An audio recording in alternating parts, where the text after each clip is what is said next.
I just remember on the break talking to Lin, and he was getting into this whole thing about I Ching. He was really into it at the time. Lin? Yeah. Yeah, he knew all about it. He knew all about it, yeah. I went to the Y to pick him up, and he knew that the session, well, he knew when I was picking him up.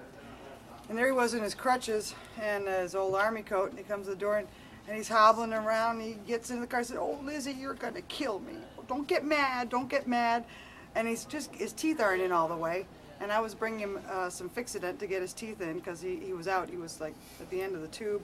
And so I gave him the Fixodent, and I said, "Your teeth aren't in, that's fine, we'll deal with it." I said, "No, you're going to kill me. I pawned my horn." And I think it must have been in the early 50s, and I think he was still down south, and he was a teenager, and he was actually playing piano in a club, and a friend of his was playing sax.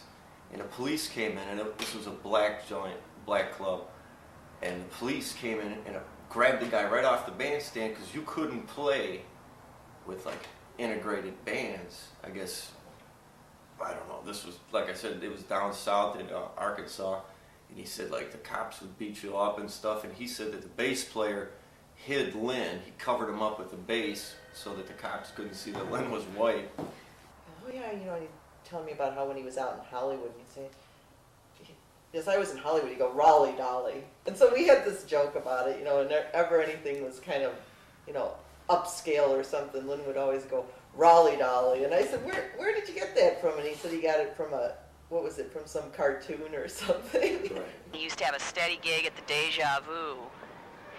And one night the guys were playing, and then they took a break, and somebody who worked there brought them a big plate of brownies. And they all took one and were enjoying them. Apparently they were really good. And after a while, Lin said, "This is great. What is this, chicken?" I was probably just mad at myself that I didn't see him, make a point to go see him more in the last year or so, and mad that I wouldn't get to play with him again, and mad that maybe the only thing that made a difference between his life being more what we would call normal or, you know, fortunate is that he wasn't a shameless, self-promoting type person.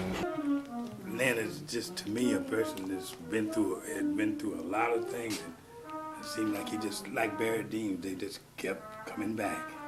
Yeah. You know, just couldn't come back this time, that's all. That's all.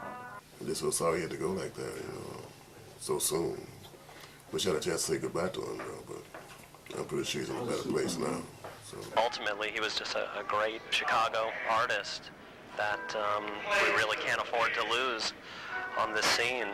But, and so he will certainly be missed very much, and yet I think we all know that it's almost a relief that he is now at peace, because he really did have seemingly numerous lives. I'm glad that through the efforts of Robert Kester to help Lin in his career, that the music has been recorded, so we do have something to remember him by through the magic of electronics. So I thank God for people like Kester and Brad and all the people who believed in Lin and his talent. I guess like the Beatles sang one time, we get by with a little help from our friends.